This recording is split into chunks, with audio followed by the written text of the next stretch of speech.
Hey, we are back again with Court in session with Z and Elk.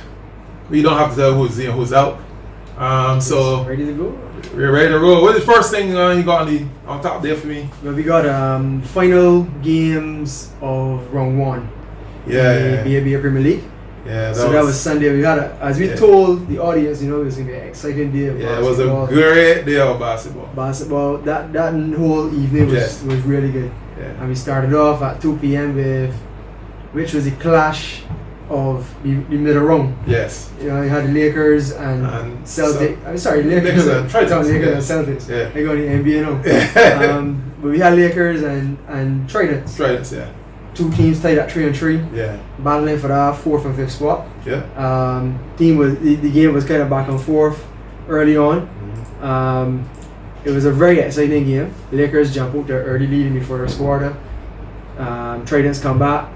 Ding dong battle all the way. But then Traders really step it up in the fourth. Yeah, I think pulled away. Yeah, I think what happened is Lakers won the first quarter. Yeah, they did. And lose every quarter after that. Yeah.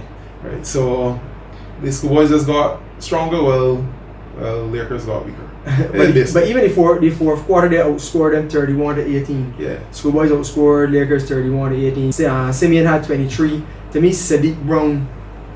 If I had to choose a most improved player for the tournament right now, I would go with Sadiq. Sadiq been controlling the inside for the combined schools for the whole tournament, for the whole first round so far. Mm-hmm. I think he handled himself against every other big man in the league right now. Mm-hmm. He went 10 for 11 from the field.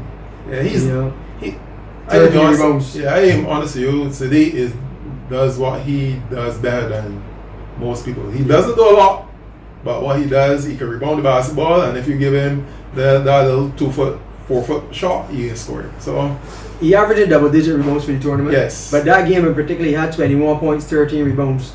So he controlled the inside against Howard, who was back. Ricardo Jemmett was back for his first game in the tournament, and I think it was to everyone's surprise because we didn't see it all for the season. Yeah. But he was back, and they pretty much controlled him on the inside with Sadiq. So that was that game. Combined Schools won 87-76. And then we had the next clash between the two one-win teams, City United Celtics and Church Village Spartans. Celtics jumped out to an early lead as well. Similar to the Lakers Schoolboys game, 24-17 in the first quarter. I think Celtics thought that they could have pounded the ball inside again, but you mentioned they got a new player every game. Yeah. So and another new player. Yeah. That is Sean Paris, formerly of Clapham Bulls. Yeah. So he was included into the lineup.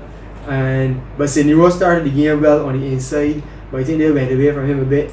But once the guards, we talked about this before. I think the strength of the Spartans teams with the guards, strength of the Clapham team, Celtics team were the bigs. Mm-hmm. But if I had to pick between guards and bigs in this day and age, I can go with the guards all the time. And I think the guards really stepped up. Eliud Diaz had 25. T.O. had 23. Both of them played the whole game, played 40 minutes.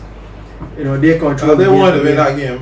So they had to. That's a pivotal game in the standings, especially in the second round. And I feel Celtics, although they lost, I think Celtics can get better as they incorporate these new people. But they added, Jonathan Dottie was here for the game before. Now they added Sean Paris. Right. And then the last game, they also added another player, Jason Collymore played over there. Oh, okay. So every game is a new player. So we're just going to wait to see tomorrow now. Sunday. We're going to wait to Sunday and see who's the new player now. You see who turned up. Yeah, but the final score was 76-71. Spartans got the W there. And then we went on to the game of the night, which was a clash of the rivals, KFC Pinelands, Burger King Clapham Bulls. Yes. That game lived up to the expectation. Yeah, it was like a playoff atmosphere. It was. The community college was full. Yeah. The game to me was back and forth. Every team had a run. Yeah. Then they will absorb the run and then make a run again. Yes. Even if they had the quarter scores, it was Pinelands. Bulls was up 15-14 in the end of the first quarter. Mm-hmm. Bulls then won the second quarter, 16-13, still close. Yeah. But the third quarter, Pinelands came up with a flurry, had 27 points in the quarter, which to me, Bulls is a good defensive team. They gave up 27 points, which is unlikely of them. But Bulls lost that quarter 27-16, but then they stepped it up and scored 30 in the fourth and won 30-18 in the fourth to get a 5-point win. I thought Darren was carried the team in that game. and I think in the end of the game they went away from him a bit, and then they couldn't control MARSH. AKEEM had a big game, you know, inside especially. Darren had 21 points, 4 rebounds. What was surprising in that game? How much did Darion really score? Darion went 0 for 6 from the field, had 0 points in the game. He did have 7 rebounds. He had 1 assist. He didn't turn over the ball much, but 0 points coming from, I think, and I if I'm not mistaken, I think he's the leading scorer for the team. He and Kazir Rashid pretty much in that same range. So I think they really missed him in that game. I don't know if we can. I know the guards for Clapham were very feisty. Yeah, but you know, I don't think Darion should be you know, concerned about if they're feisty or not. I think he had a bad shooting night, and if he only takes 6 shots, he's a shooter. It means that he really didn't get the ball to shoot. He did play 25 minutes. So 25 minutes and he only get 6 shots. It means that he was otherwise engaged. Probably he had to play a D on, you know, some other people that you know, push him out of his game. AKEEM MARSH had 27, 13 boards. Yeah. You know, prime time player. MVP came out and played. Well, I always thought they would have problems with MARSH. Although they have one of the leading shot blockers in Van der Poel, I always thought they would have problems with MARSH. But Van der Poel did foul out. He only played 22 minutes as well. He did have 14 points, but he fouled out eventually in the 4th. And again, we come back down to what we talked about early in the season when we addressed Pineland's depth. And I think this is what's going to come back to hurt them if they don't strengthen their bench. Especially in games now where they're close, teams are running at them. When you get to the 4th quarter, you keep it close for the first 3 quarters. When you get into the 4th, people start to get tired.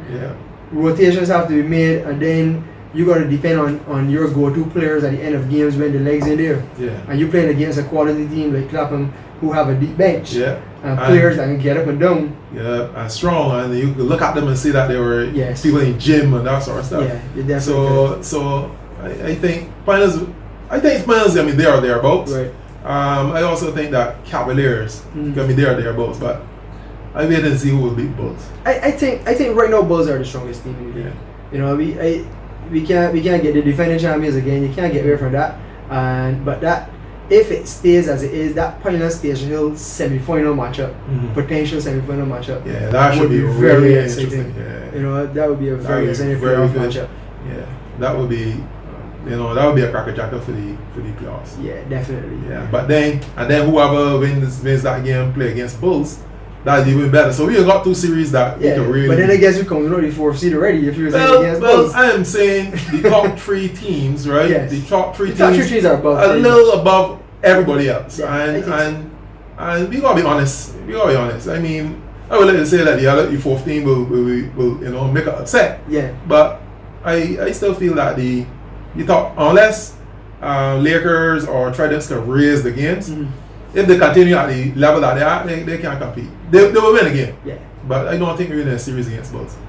But it's still got a long way to go. Definitely. Because there's only the first round. And having said that, now we will move into the part of the show that I don't really want to have anything to do with. But we have to move there. We got to. We got to. You know, we can't leave it out. But coming out of these same games we talked about, we had the CIS pick'ems. And I went into the week leading 3-2, just a slim lead. You know, slim lead at halftime. You know, getting into the 3rd quarter, the champions is really pushed. And, you know, but then we had 3 games. I know the first game I went Schoolboys, you went Lakers. I got that win early o'clock, so I went up 4-2. Then Celtics started, and I said, okay, my pick 'em look good. I remember you saying your pick 'em look good. Then next thing here, by the time I get home and see the loss. So then when I was 2-1 in that. And then when they came back down, I had Pinelands against Bulls. And then that game was back and forth. I thought in the 3rd quarter I was saying, oh, good Pinelands thing, and then Bulls just, you know, turn on floodgates and sorry I had to bring out the brooms at the community college. So I got big trade love. So should I like follow you 5 times now and so that I could not get embarrassed? Well, you never know. I mean, but you would have had it in the 3rd quarter. Oh, okay. So I should have really followed you then. You should have followed you enough times. I get followed so we get embarrassed. In the 3rd quarter. Just remember. In 3rd quarter. In the 3rd quarter. You had it in the 3rd quarter. I can't leave it in the 4th. Okay. I'm gonna run out the score on you. Oh, okay. Right. So we went to pick we know the President Cup going on right now. Yeah. We pretty much got a couple of blows going on and a couple of games, but we're gonna leave those pick-ups now to next week. Yeah. And then when we I give a little chance to recover. Yeah. I need it. And then we'll move from there. Yeah. So we will start back then probably in the semi-finals of the semi-finals of the President Cup and the second round. And the second round. Yeah. All right. So people can continue now to follow because I plan to make a comeback. I just let you know. You gotta make your right now. Yeah. Before it's too late. Yeah. Right. Okay. So we pause here now for Courtside with my man Z. Yeah. And Stay tuned. you gotta stay tuned to see who he has at Courtside. We got a special one this week. Stay tuned.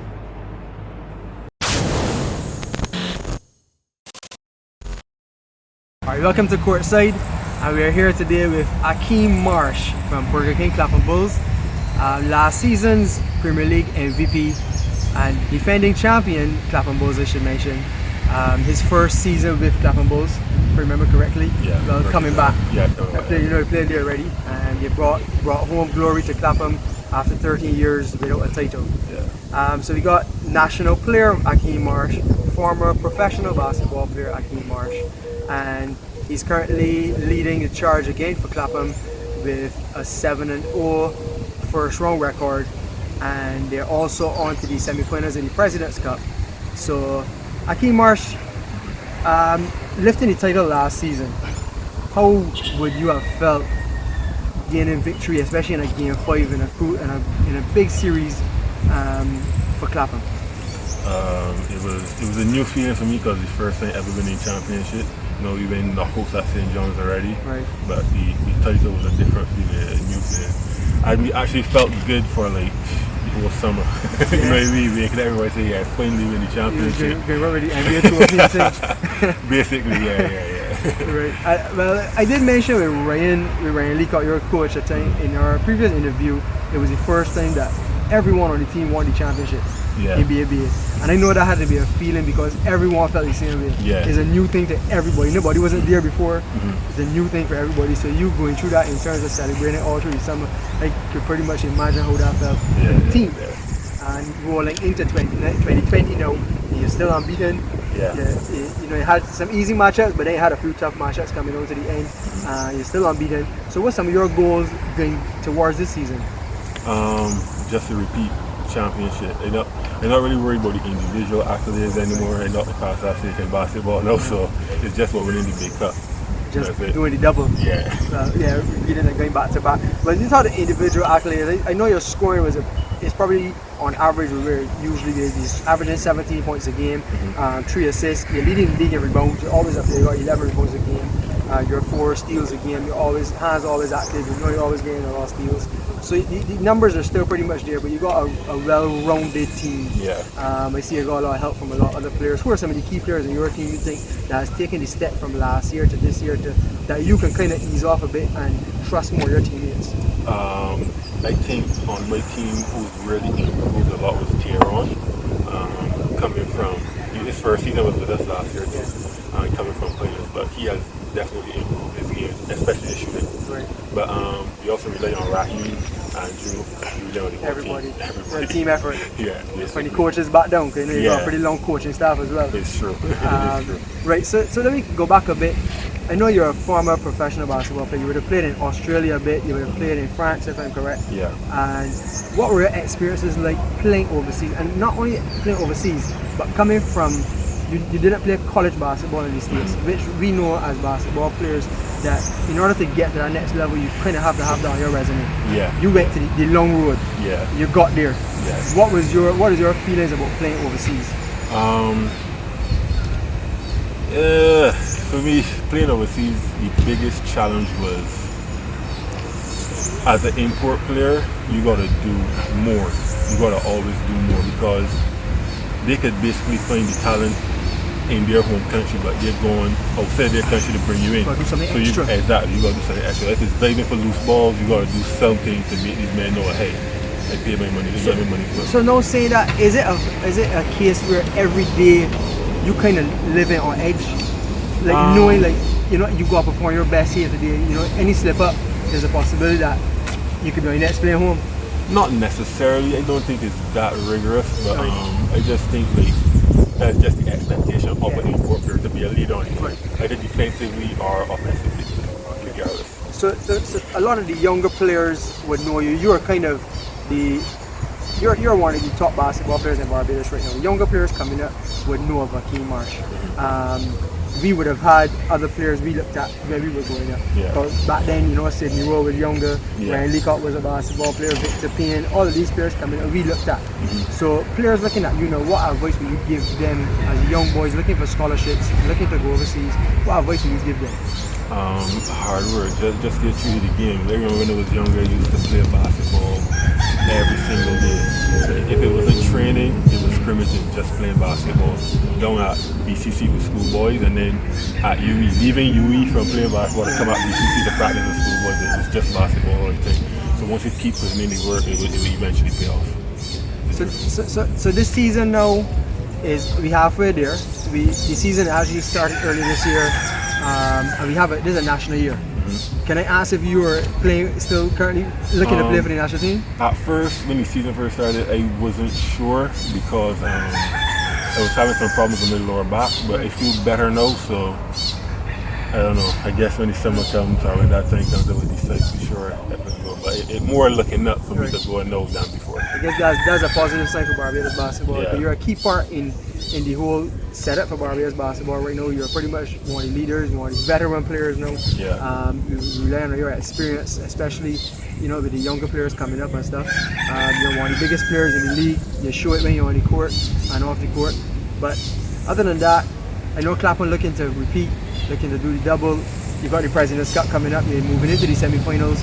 I know last year you didn't get to win the President's Cup last year. You faced the Station Hill team who has now won, I think it was their 4th straight President's Cup, I think so, or knockout title, whichever one you want to call it. I know you might be looking forward to maybe seeing them again in the finals, if anything. We don't really worry. We know for sure we're ready to go other times. So we definitely looking to get this trophy this season. Right. Yeah, both trophies. Both trophies. This thing, Okay, well, I see focus is there for the guys. I see the guys having fun on the court, which is important. Exactly. But good luck and thanks for the sit down and for giving your input on Courtside, and good luck for the rest of the season and all the best for Clapham Boys. Thanks, man. Appreciate We are on to the clipboard with Elk. And Elk, who do you have for us today? As you know, the 3x3 teams are going overseas on the 27th of February, which is Thursday, right? And they are going to hopefully represent Barbados in 3x3. We are defending champions in both the boys and the girls. The team for the boys is Justin Bramall, Brandon Rupp, Devaney Hurley, and Kyron Alexander. Now, Justin Bramall replaced Carol Thorpe Jr., right? Who's overseas studying, right? So he will take his place in Guadeloupe. The girls, again, we are defending champions, and we will take this toss. We will have Hannah and Zara Ashby, Kimani Archer, and Tawa Laura. Right. And Kimani is replacing Rebecca Simpson. Because Rebecca sustained an injury at a clinic that she went to, NBA camp, right? So she will not be able to make it. So we have a good group. I think what has happened in Barbados, unlike some of the other territories, are younger people like the 3x3. The older people, ain't really understand it as yet. Because really and truly, when you say 3x3 on 3-on-3, you really think scrimmage. Scrimmage thing, but it is. Or they go back to the old sprint ball. But it's a totally different thing. You stay at speed, and if you can't shoot, you don't progress in 3x3, right? Because it's one in the normal area. Outside 3-point line is 2. Right. So what happens is that if you have a good 3-point shooting team, you keep scoring 2s all the time, and it will be hard for a person who's scoring 1 to catch up. It's very exciting because it also has a shot clock. Yeah, and the shot clock is only 12 seconds. Right. So it's always move. You pace the game. Right, you pace the game. But our older people really don't. We play that on 23, and on 23 people love it. On the 20 people love it, and on the 16 people don't have an issue with it. But or older people don't really play. But we are defending champions, you said, and out of this group, who would have played last year? Right. Out of this group, in the men, in the boys, the only person who will be going back will be Darren Hurley. So he would have won the championship team last year. Yeah, he was with Rashid, Maynard, Kazira Adams, and Darren Nurse. Right. So they are the defending champions. In the girls, only Zara is going back. Right. Because we had Steffian. Right. Yeah. We had Steffian Shepard. We also had Alicia Squires. Right. And Rebecca Simpson. Okay. Or Simpson, as you know, is injured. In the girls, especially, I think we should got a good chance to repeat if all goes well, because that's kind of the same age range that went last year. But remember, Alicia was also injured. Yeah, she didn't play in the 300 qualifiers. Yeah, she didn't play in qualifiers. Yeah, so we would have been taking back kind of the same team. Yeah, the only issue with the girls is the 3-point shooting, because Alicia was a top marksman. Because she won the shooting. She won the shooting competition, as well as Kasarian won on the boys' side.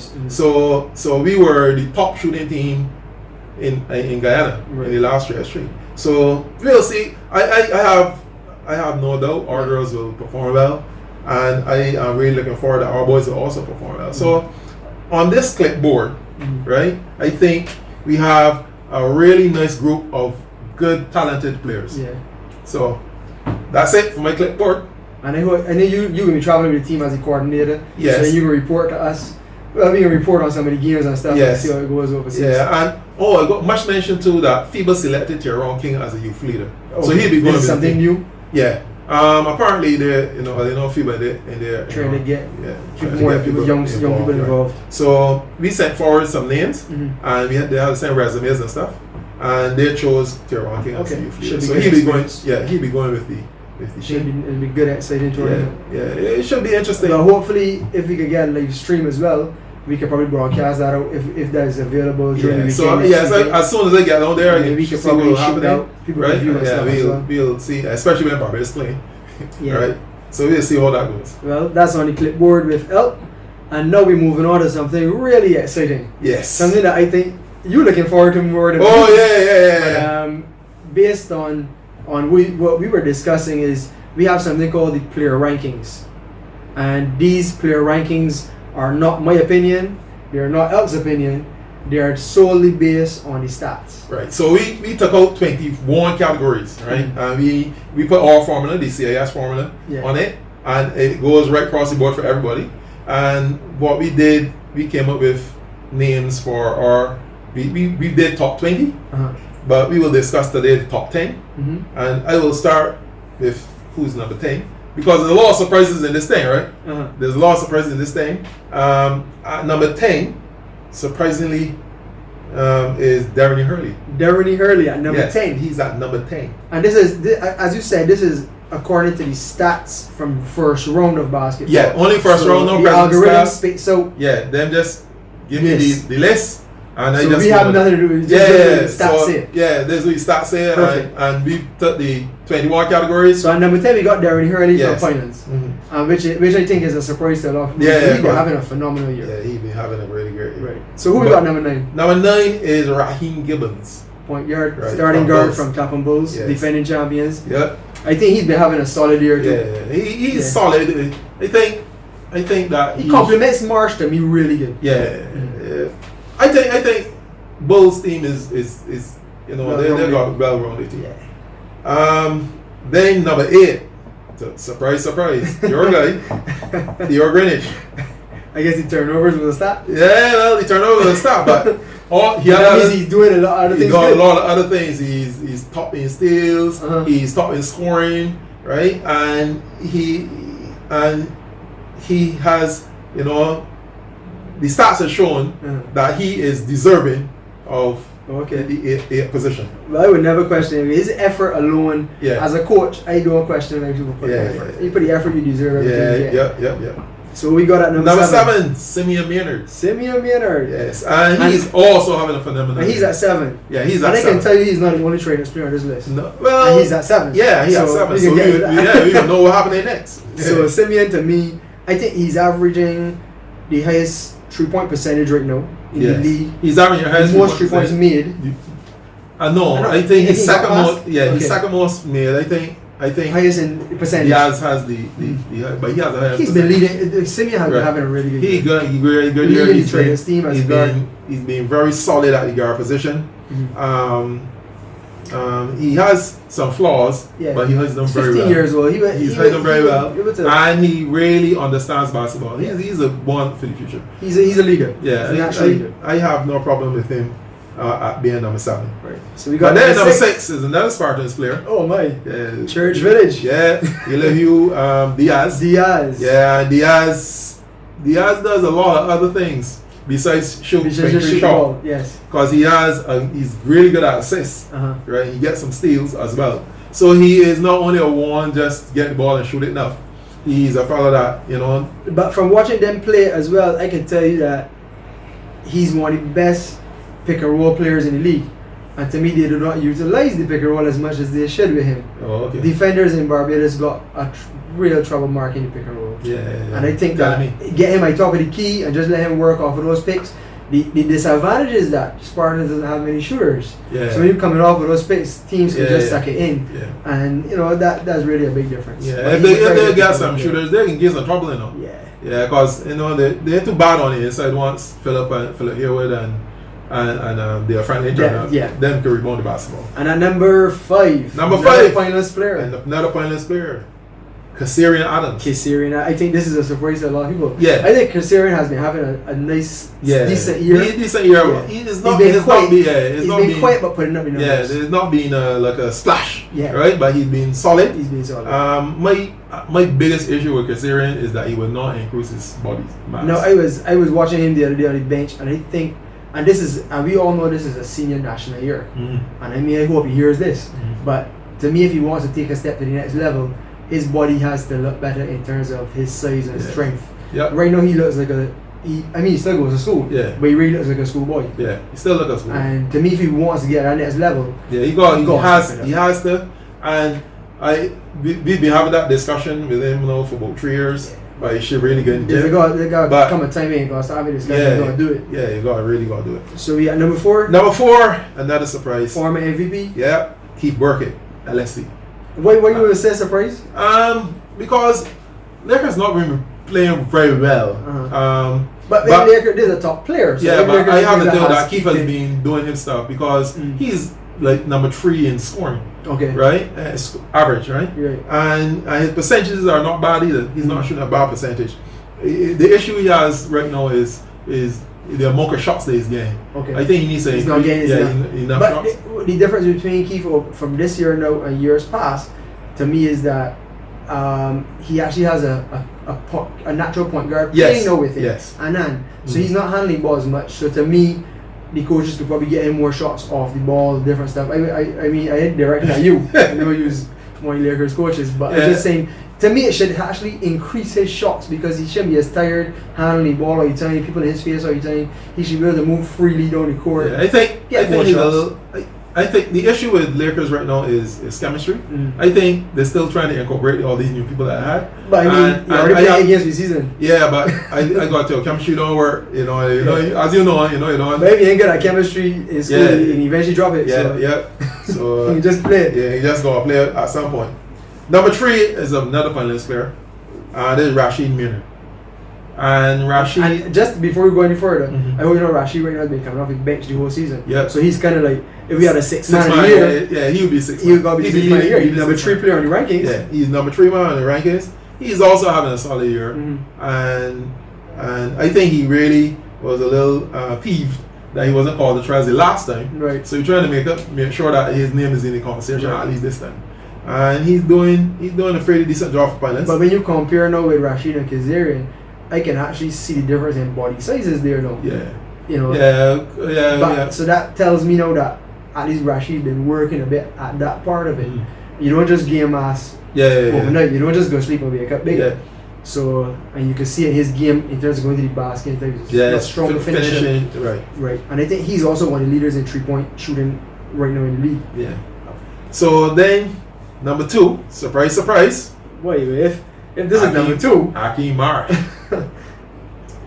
I don't know what to say about AKEEM. Really, MVP from last season. MVP from last season. Yeah, expect him to be in the top 2. Yeah, he was player of the week last week. Yes. He in the big game he stepped up big. 27 points, 27 points, 13 rebounds.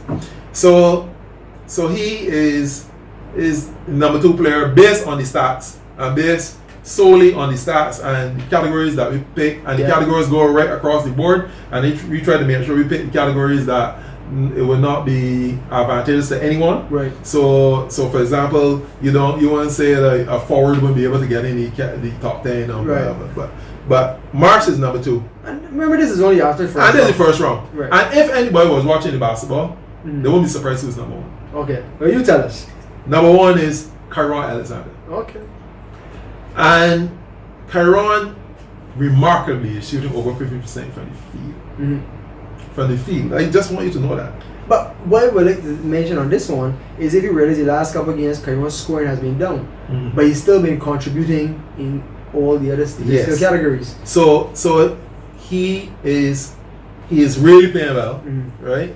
He's one of those tweener people. You're not really sure if he's a guard or a forward, but he's doing almost everything, right? So he really is having a phenomenal year, and this is really strange because I was, and I trying to date myself now.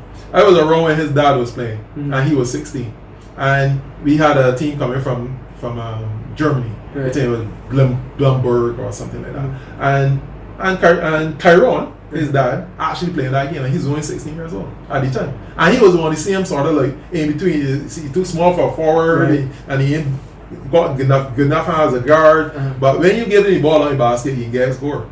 Right. And my thing in this day and age, I don't even categorize forwards, guards, 1, 2, 3, 4, 5 no more. My thing is, as a coach, I want my 5 best basketball players on the court at 40 time and 40 period. I don't care who they are. Right now, everybody got to be versatile enough, and I think Kyron shows how versatile he is. He plays practically every position right now. And not only that, I mean, like he has range. He can finish in traffic. He rebounds well. He rebounds the basketball. He shoots 2-point shots. He's smart. Floaters, right? Layups, so everything. He still needs to work. Same thing with him and Simi. He got got a lot of work to do, but I think they are going in the right direction for right now. So that's our top 10. But that top 10, and as you said, we named 20. Yeah. So in order to see this 20, you have to like and follow our Instagram and Facebook pages, Courting Session 246. Yes. We would post the 20 on there. And remember, these are only for the first round of the Premier League so far. So there's plenty of room for movement, but I guess we will see what happens from there. Yeah. But viewers are going to be very surprised at the top 20. Yeah, I feel so. But just remember, it wasn't L and Z that sat down in the room and decided. But now that we on this, Terry, this is based on just stats. How about you tell me after the first round who is your league MVP, and I give you mine as well. Okay. If you want to go first, no problem. But at this stage of the tournament, who would you say is your tournament MVP? At this stage of the tournament, I would be torn.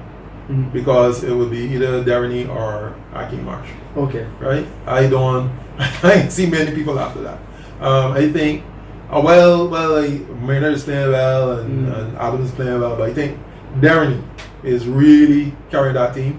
And not that he's scoring a lot, but he puts people in right positions. Make the right play at the right time. So I think he has been a real good find for them. Right. And at the present, he and Marsh should be neck and neck. Yeah, I think the same way. I actually spoke about that last week with someone, and those were my 2 in terms of MVPs. Yeah. And I think right now I would give the edge to Darren based on the last game, because I think Clapham is a lot deeper. The last game, Finals played against City United. Oh, okay. And they went the 2-point game. Darren missed that game because of illness. He didn't play. So one of the things that came in was the depth that we talked about of the team itself. But without him on the court, you could have seen the difference. Yeah. As you said, he only averaging about 8 points a game. But 9 rebounds, 8 assists, right? 1 turnover. Yeah, 1 turnover. You can't get rid of that. Not only that, he does a lot of things like cause the wing guards to fumble because they know he's wrong. So after the first round, I mean, he's number 10 in the rankings right now. Yeah. But to me, he would be my leading candidate for MVP after the first round. Yeah. Okay, I will go with as I told you, we turn and Yeah. he and Marsh. To me, they stand. Two of them stand out in the league. Yeah. And Marsh not only stands out, you know, his play. Yeah. He's a very big dude, Yeah.